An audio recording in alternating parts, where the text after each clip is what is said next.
ಇನ್ನು ಶಿಡ್ಲಘಟ್ಟ ಪೌರಾಯುಕ್ತೆಗೆ ನಿಂದಿಸಿದಂಥ ಕಾಂಗ್ರೆಸ್ನ ನಾಯಕ ರಾಜೀವ್ ಗೌಡ ಹುಡ್ಕೋದಕ್ಕೆ ಈಗಾಗಲೇ ಸಂಪೂರ್ಣ ಪೊಲೀಸ್ ಇಲಾಖೆ ಮುಂದಾಗ್ತಾರೆ. ಇನ್ನೊಂದು ಕಡೆಗೆ ಇಷ್ಟೆಲ್ಲ ಡೆವಲಪ್ಮೆಂಟ್ ಆದರೂ ಕೂಡ ಆತನ ವಿರುದ್ಧ ಇನ್ನೂ ಯಾಕೆ ಸರಿಯಾದಂಥ ಕ್ರಮ ಆಗ್ತಿಲ್ಲ ಅಂತ ವಿಪಕ್ಷ ಈಗಾಗಲೇ ಪ್ರಶ್ನೆ ಮಾಡ್ತಾ ಇದೆ. ಒಂದು ಕಡೆಗೆ ಕಾಂಗ್ರೆಸ್ ನಾಯಕರ ಇದರಲ್ಲಿ ಶಾಮೀಲಾದರೂ ಕೂಡ ಪ್ರಮುಖವಾಗಿ ಸರ್ಕಾರ ಹಾಗೂ ಪೊಲೀಸ್ ಇಲಾಖೆ ಸಾಫ್ಟ್ ಆಗಿದೆ ಅನ್ನುವಂಥದ್ದು ಬಿಜೆಪಿಯ ಆರೋಪ.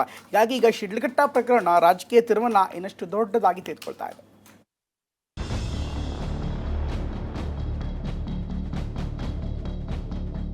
ಬ್ಯಾನರ್ ಬಿಚ್ಚಿದಿರಿ ಅಂತಂದ್ರೆ ಬಂದು ಬೆಂಕಿ ಹಚ್ಚಿಬಿಡ್ತೀನಿ ಅಂತ ಹೇಳಿದ್ರೆ ನೋಡೋಣ ಸರ್ಕಾರ ಏನ್ ಮಾಡುತ್ತೆ, ಚೀಫ್ ಸೆಕ್ರೆಟರಿ ಏನ್ ಮಾಡ್ತಾರೆ. ಯಾರೇ ಆ ಥರ ಮಾಡಿದ್ರು ಕಾನೂನು ಕ್ರಮ ತಗೋತಾರೆ. ಆಯ್ತಪ್ಪ, ಸಿಟಿ ರವಿದಾದಾಗ ಹೆಂಗೆ ಅರೆಸ್ಟ್ ಮಾಡಿದ್ರೆ ಅವ್ರನ್ನ? ಈ ಪ್ರಕರಣ ನಾನು ಖಂಡಿಸ್ತೀನಿ. ರಾಜೀವ್ ಗೌಡ ಶಿಡ್ಲಘಟ್ಟದ ಪೌರಾಯುಕ್ತೆ ವಿರುದ್ಧ ನಾಲಿಗೆ ಹರಿಬಿಟ್ಟಿದ್ದ ರಾಜಕೀಯ ಪುಡಾರಿ. ಈತನ ಕೃತ್ಯಕ್ಕೆ ನಿನ್ನೆಯಷ್ಟೇ ಕೆಪಿಸಿಸಿ ಈತನಿಗೆ ನೋಟಿಸ್ ಕೊಟ್ಟಿತ್ತು. ಸೂಕ್ತ ಕಾರಣ ಕೇಳಿ ಕ್ರಮ ಎಂದಿತ್ತು. ಈ ನಡುವೆ ಪ್ರಕರಣದ ಬಗ್ಗೆ ಎಚ್.ಡಿ. ಕುಮಾರಸ್ವಾಮಿ ಗಂಭೀರ ಆರೋಪವೊಂದನ್ನ ಮಾಡಿದ್ದಾರೆ. ಅಧಿಕಾರಿಗಳಿಗೆ ರಕ್ಷಣೆ ಇಲ್ಲ ಅಂತ ಹೇಳಿದ್ದಾರೆ. ಇದಕ್ಕೆ ಎಚ್.ಸಿ. ಮಾದೇವಪ್ಪ ತಿರುಗೇಟು ಕೊಟ್ಟಿದ್ದಾರೆ. ನೋಡೋಣ ಸರ್ಕಾರ ಏನ್ ಮಾಡುತ್ತೆ, ಚೀಫ್ ಸೆಕ್ರೆಟರಿ ಏನ್ ಮಾಡ್ತಾರೆ. ಇಲ್ಲ ಚೀಫ್ ಸೆಕ್ರೆಟರಿನೂ ಏನಾದರೂ ಈ ಸರ್ಕಾರದಲ್ಲಿ ಹೆಬ್ಬೆಟ್ಟಿನ ಚೀಫ್ ಸೆಕ್ರೆಟರಿನೋ ಇಲ್ಲ ಅವರ ಅಧಿಕಾರಿಗಳಿಗೆ ರಕ್ಷಣೆ ಕೊಡ್ತಕ್ಕಂಥ ಚೀಫ್ ಸೆಕ್ರೆಟರಿನೋ ನಾನೇ ಪರ್ಸನಲಿ ಏನು ಮಾತಾಡಿದ್ದೇನೆ, ಏನು ತೀರ್ಮಾನ ಮಾಡ್ತಾರೆ ನೋಡೋಣ. ಒಂದೆರಡು ದಿವಸ ಕಾಯ್ತಾ ಇದ್ದೇನೆ. ನೋಡಿ, ಯಾರೇ ಆ ಥರ ಮಾಡಿದ್ರು ಕಾನೂನು ರೀತಿ ಕ್ರಮ ತಗೋತೀವಿ. ಅದನ್ನು ಜನರಲೈಸ್ ಮಾಡೋಕ್ಕಾಗಲ್ಲ. ಅವರು ವೈಸ್ ಚಾನ್ಸಲರ್ ಇದ್ರು ಓಪನ್ ಯೂನಿವರ್ಸಿಟಿ, ಚೀಫ್ ಮಿನಿಸ್ಟರ್ ಆಗಿ ಅಲ್ಲಿ ನುಗ್ಗಿ ಗೊತ್ತೋ ಯಾರು ಅಂತ ಗಲಾಟೆ ಮಾಡಿದ್ರಲ್ಲ ಕುಮಾರಸ್ವಾಮಿಯವ್ರನ್ನು ಎದುರಿಸಿದ್ರು. ಅವ್ರನ್ನ ಅವರೇ ಚೀಫ್ ಮಿನಿಸ್ಟರ್ ಆಗಿದ್ದಾಗ Mysuru university open university vice chancellor lady ಇದ್ರು. ನೋಡಿ ರೆಕಾರ್ಡ್ ಹಿಸ್ಟ್ರಿ ತೆಗೆದು ನೋಡಿ. ತಪ್ಪಿಗೆ ತಪ್ಪು ಸಮರ್ಥನೆ ಅಲ್ಲ. ಘಟನೆ ನಡೆದು 2 ದಿನವಾದ್ರೂ ಈವರೆಗೆ ಆರೋಪಿಯ ಬಂಧನವಾಗಿಲ್ಲ. ಈ ಬಗ್ಗೆ ಆರ್ ಅಶೋಕ್ ಕಿಡಿಕಾರಿದ್ದಾರೆ.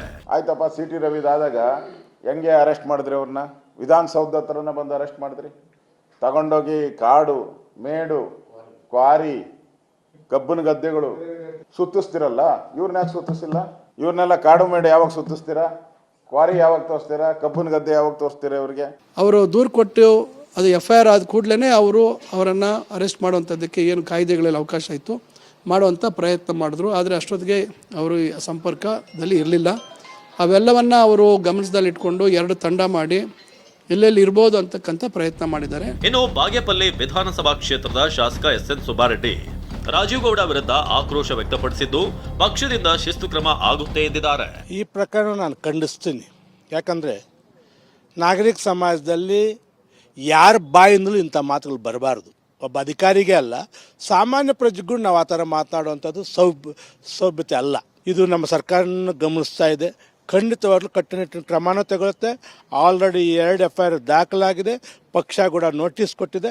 ಶಿಸ್ತಿನ ಕ್ರಮ ಅಂತೂ ನಮ್ಮ ಕಾಂಗ್ರೆಸ್ ಪಕ್ಷ ತಗೊಳ್ಳುತ್ತೆ. ಜಿಲ್ಲಾಧಿಕಾರಿ ಪ್ರಭು ಪ್ರಥಮ ಬಾರಿಗೆ TV9 ಜೊತೆ ಮಾತನಾಡಿದ್ದು ರಾಜ್ಯ ಸರ್ಕಾರ ಜಿಲ್ಲಾಡಳಿತ ಈ ಪ್ರಕರಣವನ್ನ ಗಂಭೀರವಾಗಿ ಪರಿಗಣಿಸಿದೆ ಎಂದಿದ್ದಾರೆ.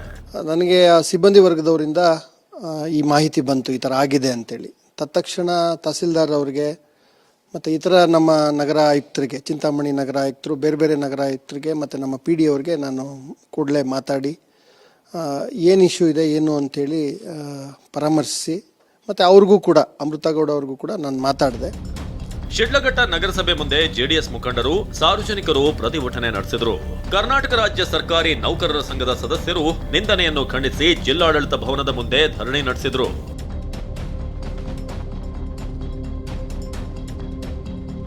ಇನ್ನು ಪೌರಾಯುಕ್ತೆ ಅಮೃತಾಗೆ ಭಾರಿ ಜನಬೆಂಬಲ ವ್ಯಕ್ತವಾಗ್ತಿದ್ದು ಕುಟುಂಬಕ್ಕೂ ಈ ಬಗ್ಗೆ ಧೈರ್ಯ ಹೇಳಿರೋದಾಗಿ ತಿಳಿಸಿದ್ರು. ಅವರಿಗೆ ಅದೇ ಸರ್, ಅವರು ಆಲ್ಮೋಸ್ಟ್ 15 ಇಯರ್ಸಿಂದನೂ he is outside the country. So ಅವರಿಗೆ ಇದೊಂಥರ ಹೊಸದು ಏನಿದು ಅಂತ ಸ್ವಲ್ಪ ಭಯ ಗಾಬರಿ ಮನೆಯಲ್ಲಿ. ನಮ್ಮ ತಂದೆಗೆ ನನ್ನ ಹಸ್ಬೆಂಡಿಗೆ ಸ್ವಲ್ಪ ಇದೆ, ಒಬ್ಬಳೇ ಇದೆಯಾ, ಸೊ ಸ್ವಲ್ಪ ಭಯ ಇದೆ sir. They are varied. But ನಾ ಹೇಳಿದ್ದೀನಿ, ಇಲ್ಲ ಏನಿಲ್ಲ ಹಾಗೆಲ್ಲ ಇಲ್ಲ, ಆಗತ್ತೆ, ನಡೀತಾ ಇರತ್ತೆ, ಇದೆಲ್ಲ ಕಾಮನ್ ಅಂತ ನಾನು ಅವರಿಗೆ ನಾನೇ ಧೈರ್ಯ ತುಂಬೋದು ಹೇಳಿದ್ದೀನಿ. ಇನ್ನು ಚಿಕ್ಕಬಳ್ಳಾಪುರ ಜಿಲ್ಲೆ ಶಿಡ್ಲಘಟ್ಟ ನಗರಸಭೆ ಕಚೇರಿಯಲ್ಲಿ ಶಿಡ್ಲಘಟ್ಟ ವೃತ್ತ ನಿರೀಕ್ಷಕ ಆನಂದ್ ಕುಮಾರ್ ನೇತೃತ್ವದಲ್ಲಿ ಮಹಜರು ನಡೆಸಲಾಯಿತು. ಪೌರಾಯುಕ್ತೆ ಅಮೃತರಿಂದ ಯಾವಾಗ ಫೋನ್ ಕರೆ ಬಂತು, ಸಮಯದ ಬಗ್ಗೆ ಮಾಹಿತಿ ಸಂಗ್ರಹಿಸಿದ್ರು. ಭೀಮಪ್ಪ ಪಾಟೀಲ್, TV9 ಚಿಕ್ಕಬಳ್ಳಾಪುರ.